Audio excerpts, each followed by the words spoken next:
This is the ER channel, Empires and Revolution. 1941.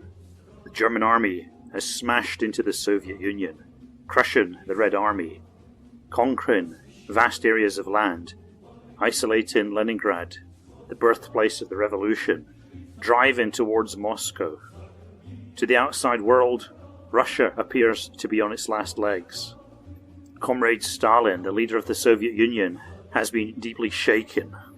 But he is, after all, the man of steel. He will not give up without a fight. And there are grounds for him to be optimistic. Despite the power of the German offensive, there are serious weaknesses in Hitler's strategy.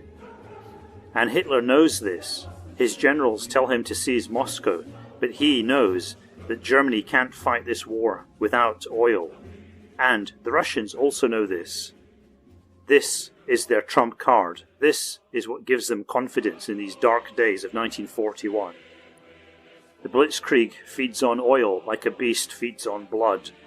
And the Soviets know that if they starve the Germans of oil, the German armies will grind to a halt.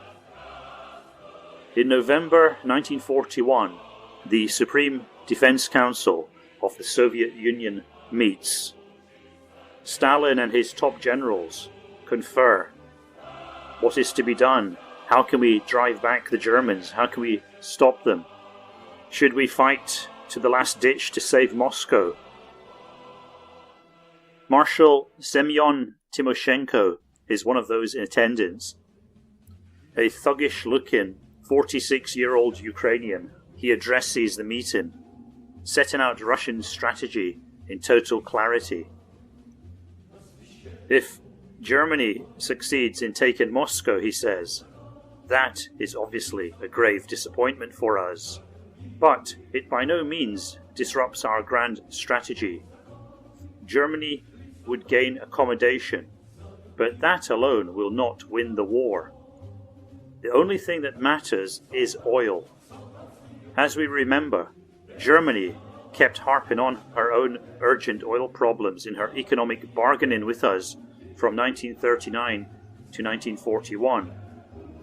So we have to do all we can, A, to make Germany increase her oil consumption, and B, to keep the German armies out of the Caucasus. The immediate task of the Red Army is to throw the Germans back just far enough to destroy the caches of tanks and ammunition they had built up for their intended offensive into the Caucasus. Quoted in David Irving's Hitler's War, page 437. With these words, Timoshenko gained Stalin's approval for a counter-attack in the Rostov area, the hinge at the top of the Sea of Azov between the Ukraine and the lands that reach down to the Caucasus. In the following offensive, the Russians recaptured Rostov, blunting the German drive towards the Caucasus that would be resumed in 1942.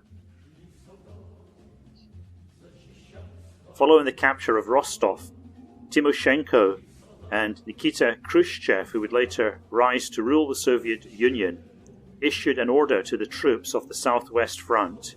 Once again, we see the Soviet awareness of the importance of oil.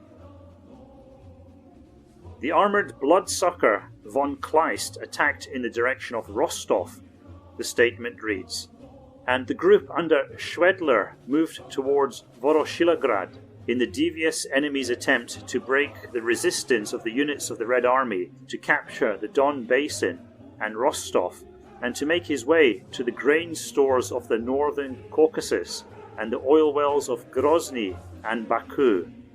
However, in several days of bloody fighting, the units of the Red Army have dealt the enemy mighty blows, destroyed his best regiments and divisions, and plunged the remnants of the Panzer Group von Kleist, the select dogs of the deranged German fascists, into incurable misery. Quoted in Leibstandard Volume 2, page 180.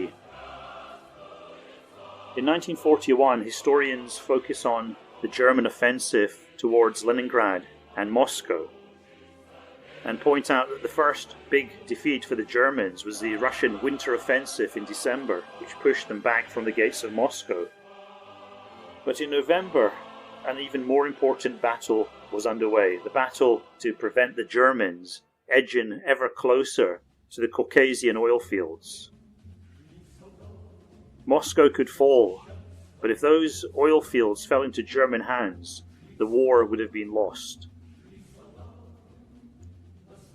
In 1942, the Germans tried again, getting closer to their goal, but weakening themselves in the process, laying the groundwork for the great Soviet counteroffensive at Stalingrad.